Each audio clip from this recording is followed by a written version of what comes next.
Hello YouTubers, this is Mike from What Works For Me Aquariums. This is a continuation regarding the 35-gallon upgrade I'm doing to my Evo 13.5 from Fluval. I'm going to do an upgrade or update on that tank shortly. We had survivors regarding the coral disaster I described in my last video, and I'll explain to you what I believe happened. I had one of you good folks message me and explain to what they thought happened. Talked to my local fish store. They believe that's probably what occurred as well. One way or the other, we'll get to that in another video. Today I'm doing a video on the AI Prime 32 HD aquarium light, and that's it sitting right there in front of you. Now, the reason I'm doing this video is because I want to show you something. When I took this out of the box and plugged it in, the indicator light had an issue, and I didn't understand it, and I contacted their customer service line, but they're incredibly professional and very, very helpful. But let me show you what it did. I'm going to plug it in real quick here because it's doing it again. And I said doing it again. Let me explain it to you. Because the first thing that can happen is the fan's going to come on. Okay? And then here on the bottom, you're going to have this little light. And as you can see there, it's flashing between red, and that color is called teal, not green. But it is, because they're green, it's actually a much brighter green. Okay? So when I saw that, I looked in the instruction manual. And the instruction manual indicates this. It says that if you get the alternating red and teal light, it's a driver fault, and contact support. So as I said, I contacted them. They were really, really nice about things. And they explained to me that what probably had happened is in the shipping, some components may have been shaken loose, and that it was a simple fix. Well, it turns out it really was. I'm going to unplug it here real quick, and then I'm going to show you what they showed me to do. So if you have this problem out of the box, you don't have to worry about getting on the phone, calling them, and taking your time. They were actually very quick to answer. I didn't have a problem with that. They got on the line with me and explained it to me. They even sent me a little email with instructions on how to fix the problem. Now, that indicates to me this is a common problem. And when I did what they told me, it worked immediately. Now, this is the bottom part. This is where the lights are, okay? So what they tell you to do is remove the screws from the corners. And you actually don't have to take them off. All you have to do is loosen them enough to where... This is called a lens cover, okay? And when the lens cover is removed, what you're supposed to do, according to the instructions, is look around to see if anything's loose, a wire that's not connected, that kind of thing, okay? So, what I'm doing now is I'm removing the top. Well, I got to do a little bit more. What I'm doing is removing this lens cover portion so that we don't have any issues. I'm going to take a look inside them. I'm going to show you exactly where to look that seems to be the common issue with them. Okay? Now. Still got one more, so hold on.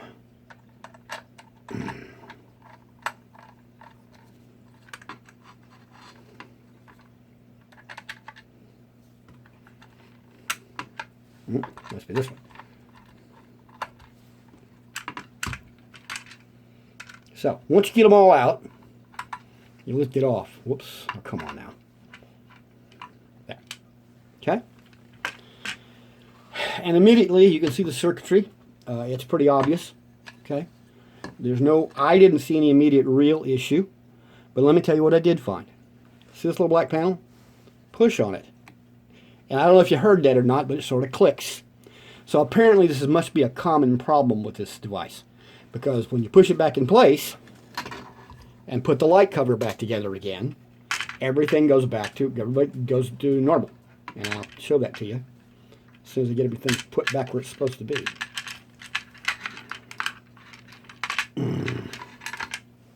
The insulator here is just a little difficult to line up, but once you get it lined up, put all the screws back. I'm sorry for the delay here. I hope it doesn't bore you entirely. Well, I think I may have it upside down or something.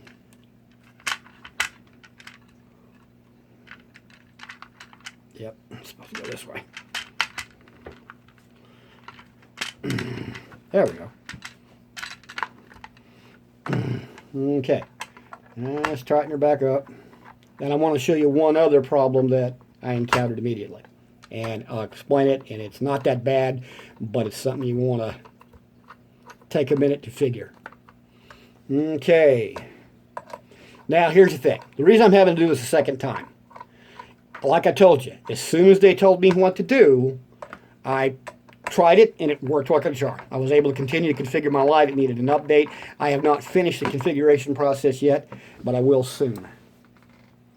Then, like a dummy, I walked away from my table.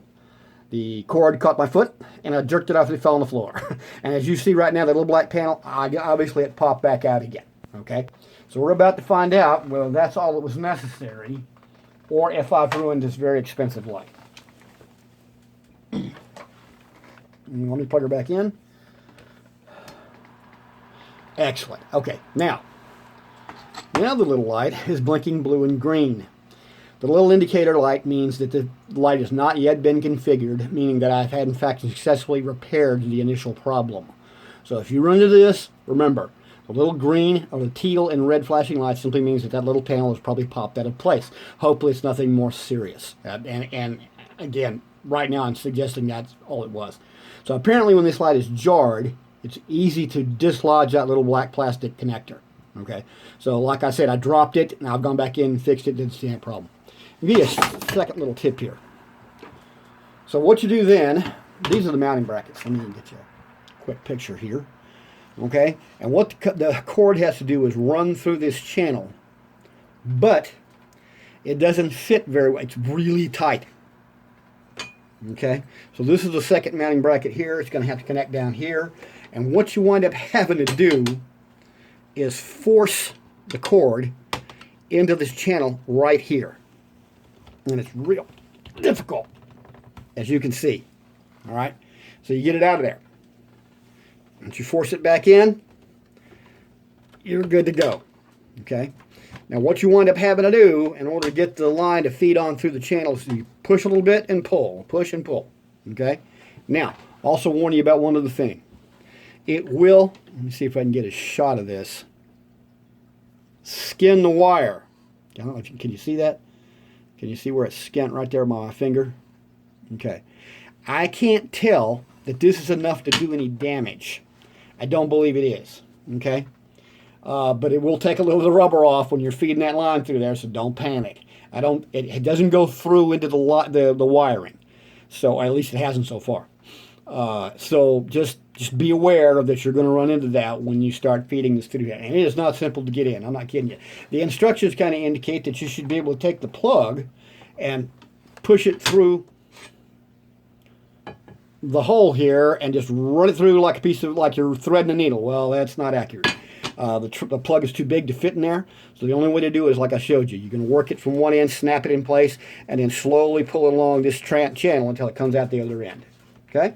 So anyway, folks, that's my quick hints and tips video for today for your AI Hydra 32 HD.